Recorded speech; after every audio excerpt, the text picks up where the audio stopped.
Welcome to the bold analysis.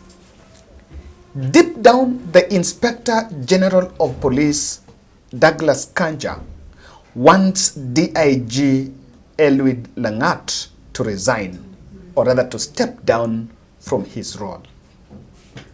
But his hands are tied. You can read his mood. When he's speaking in Parliament, Kanja looks remorseful. But of course, he knows the internal police politics and the system politics, the strong establishments in the police system.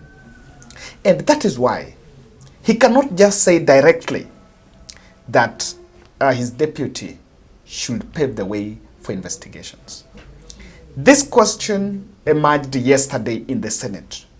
Today in the National Assembly, the MPs are also asking, IG, your deputy is the complainant in this case, and you can establish the nexus, and is the second most powerful person in the police rank. Doesn't he have the range, the latitude of interfering with these investigations? And today, when Kanja was talking in Parliament, you could read his body language, and clearly, I think he's just saying, let's wait for IPOA, because it is not within his range. It is not just an opinion. He doesn't have the range to call for his resignation. But I can tell you, either way, Lagat will have to step aside. And IPOA will make sure he steps aside. I've been doubting, I've been following IG Kanja on this matter. The reason why the people of Kenya should believe that what we are telling this committee is believable. Let me start by saying that, as I did say yesterday, the information, the primary information that we got that early morning of Sunday is that the late Ojwang had hit his head on the walls. And based on that, the first statement was issued based on that information. And it is for that reason the DCI have stated very clearly, why is it that this OCS prepares and dispatches such an information? What was his interest? So it is on that basis that the DCI has mentioned. And on my part, and on behalf of the National Police Service, and to the people of Kenya, yesterday I said, I'm very sorry for that initial information that was provided to the people of Kenya. I still remain sorry, and the National Police Service remains sorry for that. That is our position. Number two, this is about the DAG stepping aside to allow for investigations. On this one, there is an ongoing investigation by IPOA. And in these investigations, every person whose name will be mentioned is to have played any role that led to the death of the late Albert Ojwang must record his statement, must show his side.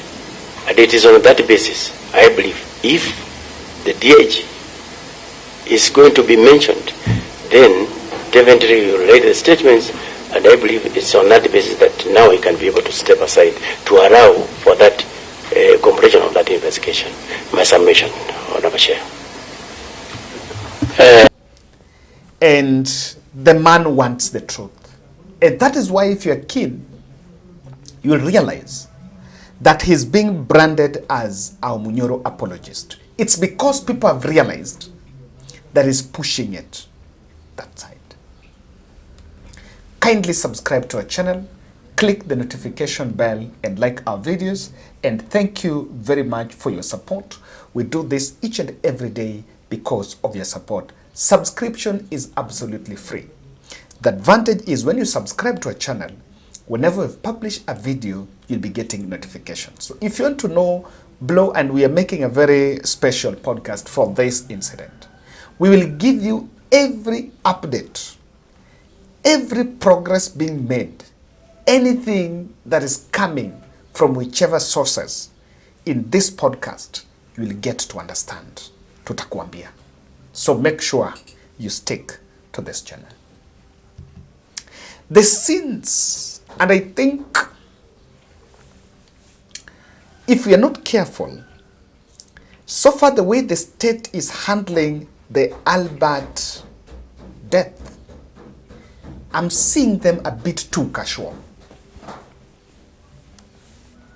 The sins of Parliament grilling Kanja and his team, while our brothers and sisters are already in the streets of Nairobi, and the number is increasing, just shows you, and someone should tell the president that the young people in the streets probably don't believe on whatever is happening in Parliament. There are questions we would rather direct to entities other than these people. We want everybody who was involved in this death to be apprehended and to face justice in its fullest. Just as also we don't want anybody who might not have been involved to be brought in. So could you be circumspect? And in doing so, I ask my question, why is it that to date people have not been taken to court? Because listening to you, prima facie, there are people who should be in court by now. And I'm saying this, Chair, because unlike the other house where you were for a whole day yesterday, you know the powers of this house over you. Why are you coming before us before you take people to court when from your evidence we can see people who can be presented, even just to be held before the conclusion of investigations, and people who could be interfering with evidences outside there. From the material you give us, why have you not taken people to court? And could you assure us, before the end of business today, now that you appear before the House, that oversights you? And IG, you know our powers over you are not like the powers of where you were yesterday. Can you assure this committee before you leave, that by the end of business today, there will be action from which Kenyans can see that we are not treating the cases of some Kenyans in a different way from others? I thank you, Chair. They don't believe. Yes, they don't believe. That is, and you look at that split screen. You know, when I see split screen, it irritates me because it reminds me of what used to happen, what happened last year. Last year at this time, not this exacted, but in this month, on 25th of June, there was a split screen of MPs in Parliament passing finance bill, while in the other side of town, numbers are bulging and people are moving to town. And let me tell you, you know what happened last year? They won a protest. What brought the issue? And that's why I'm so careful in this matter. What brought the issue was Rex murder. You know, the protest that went the next day was Wameua. So this one, and I want to believe today there should be no casualty. I think the intelligence team must tell the president, the reality is this. Do you know today budget is being read? Yes, Mbadi, the broad-based Treasury CS, is presenting his first ever budget. Yesterday we saw Gaucho even sent to town to tell people not to protest so that they give Mbadi peace. But it is a big indictment on democracy and the state. If the day budget is being read, people on the street, what are you reading? They don't care. So you can mention all those numbers about how many jobs we've taken abroad. You can mention the affordable housing, the way it's working. You can mention the way SHA is working. But the issue of human rights, I saw a report about 1,000 days, 1,000 days in office with 159 lives lost. That is not a good record. And let me tell you, the whole of human rights issue cancels all the other. Remember those houses, the dead can't live in those houses. Albert now cannot benefit from affordable housing. It's not there. So IBC team was even appointed. No one is talking about it. And I agree I read comments, and some of us are saying, some of our subscribers are here, I saw here saying, that it is not just a coincidence. The issue of budget, the issue of IBC, they sneaked commissioners appointed at this point, is part of diversion. But I don't want to believe so, because this is life lost. Dear Mr. President, you flew to Mombasa today. Raila Odinga is out of the country. It is Raila Odinga that stabilized government last year. Who do you think can stabilize this year? Will you go for Rigathi? Rigathi might not be Raila. Kenyans are back in the street. The number is not as huge. And remember, the focus is not on the number. The optics don't look good for these young people to go back to the street. And this time round, it is not about finance bill. It is about one life lost. And just one life is just too much to ignore. It's just too many to ignore. It may look elusive. You can look at the figures and say they're just handful. But could this really be the evolution of the same? Remember, it's a very delicate situation even for the security agencies, because they don't know how it will go. It may look elusive, but let's not allow the country to slide back to the events of June 2025, because what happened after June 2025 on how parents were picking their children in rivers, in morgues and forests is something that should not be witnessed in this country yet again. Their message is one. They have a beef with the police because they believe Albert was killed by the men who were supposed to protect him.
You look at these photos, the numbers is bulging.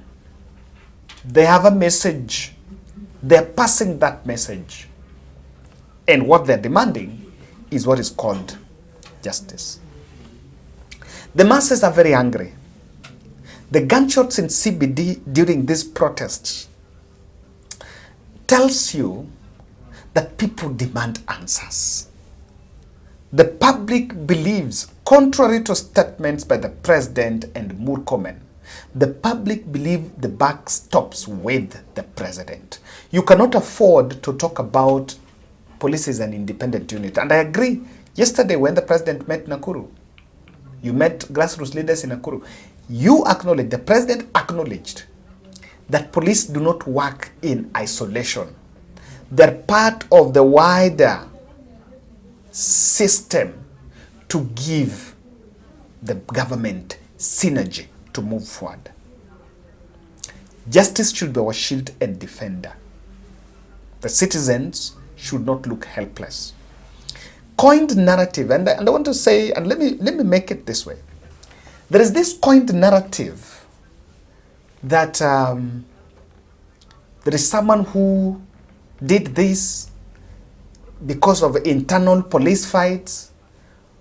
The two narratives, and I'm seeing state bloggers running with it. And you know, people, you are dealing with an informed population. That could be an internal sabotage. That could be, you know, that there could be an issue of someone infiltrating so that can incite the president against the people. We have intelligence. All these things cannot happen with the kind of intelligence that we have. And look at this. Is it a case of internal sabotage against a senior security boss in a recent happening that has caused a reckoning in the sector? We are told that before the incident, there had been a sustained social media campaign against the boss, and he had suspicions about bloggers being used to mudslaying him. People in his corner believe that even the recent tragic happening is part of the wider sabotage scheme. The man allegedly believes his senior colleagues and certain politicians have formed a scheme to sustain a smear campaign against him with the endgame of ousting him. Be it as it may, whether true or false, you still need to ascertain that even those who are mudslinging a senior police officer, why did they choose to kill? And there is a pertinent question that I saw state bloggers asking. And they're asking in plain words. And I also want us to think in that context. That if indeed a senior police officer is involved, then why would him or her do it within the police custody? That question will be answered by IPOA. But it really, and it shows you the level of rot within that system and entitlement. But if you read the story by the Star today, the story by the Star is not by Polly Labo, the managing editor at the Star.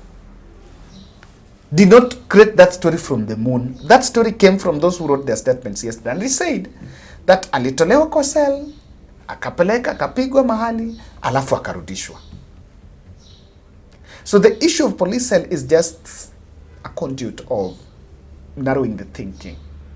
But this is something, the investigation, whether internal sabotage or not, whether infiltration by people from outside or not, the country must be told why a man is arrested and 15 hours on the side of the country, the parent is just going to pick a dead body. That is the conversation. And I think for the president, it should worry him either way.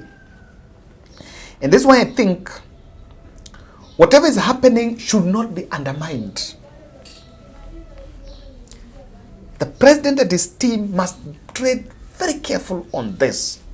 And this is my observation on this. Whatever is happening, you know, I had an MP saying, I think one of the senators, I don't want to play his soundbite, I think Mandera Senator Haji saying, yesterday in the Senate, he said that even during their time, and I think also when Matiang'i released a statement, people said, during Uhuru time, they're also killing. Why is this one being made special?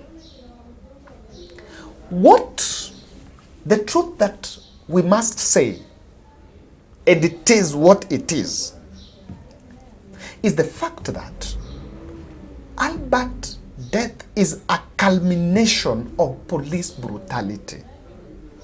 Let me tell you, what happened last year still remains vivid in the minds of many Kenyans. There are people in those streets and they can still remember what happened in last year.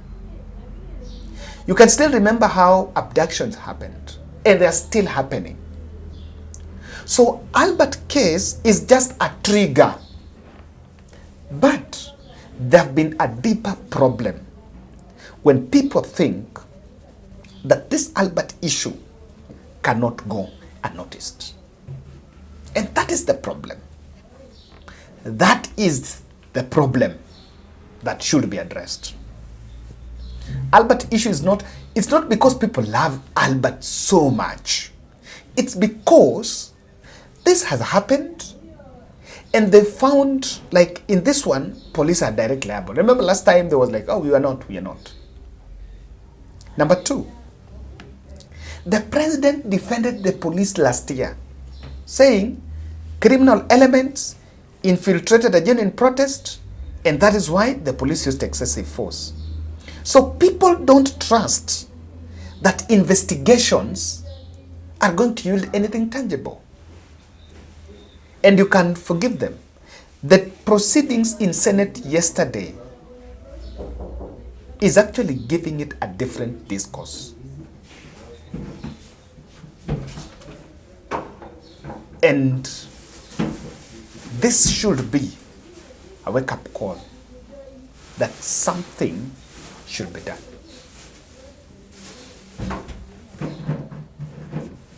The third observation is clear. The fact that Albert died under police custody makes it clear that the state is culpable. I've listened to I'm listening to ID, I'm listening to Kanja, Amin, Talam, all those people are state officers. I've been analyzing this thing and I've been updating you on whatever is happening. Yesterday, when it happened, Kanja, there's what is called situation report, which is written by the OCS. Kanja was told kwamba Albert aligonga kichwa kwa wall. Only later that to be recanted, and now after autopsy report that is not true, Kanja alipigwa. So today, the story changed, and yesterday, Kanja and Amin were telling the senators that Albert arrived at the police station safe and sound. Very good condition. Today, the story is, alikuwa booked, then he was removed from the cell, tortured elsewhere, that returned later in the night, where then he was booked and confirmed dead. So, either way, I'm like, either way, the police cell belongs to government. So, hawezi ondokea hii story, be it Kanja, be it whoever. The answer is that the question is Albert died under police custody. That's enough. And that is why this is bringing a lot of problem. That issue, the last issue where whatever is happening in Nairobi should not be taken lightly. Nairobi is hostile. And people have a grudge with government. As we talk, there is 100 million that has been set aside. 100 million that has been set aside for social media, I don't know, something. So, even if you look at, I will not want to discuss the merit of the case on deceased because number one, Albert doesn't have the right of defense. But the fact that the whole case revolves around a social media post is already gratifying the minds of young people that, oh, Twitter. So this is, I think, this is something. Nairobi is hostile. People don't believe what government says. People don't believe. And that is why it should not be taken lightly. It should not be taken lightly. Today, the conversation, those who are demanding, the demand for justice is because this has happened in the past and people feel too much of it. So I believe that even the police who are I see them firing tear gas canisters and all that, confronting protesters. I believe that they will work within the confines of the law so that we don't lose even a single life again. Because that is going to trigger the conversation even more. You killed, Robert was killed. I personally believe, not even I believe, it is in plain white and black, that it is clear day and night that Albert was killed under police custody. As to whether alitolewa, akapigwa, ndi akarudishwa, remember, he was booked. So hapa, I think we can do further. Kanja is saying, he doesn't just have the power, but with powers, he would have called Lagat to resign. Thank you.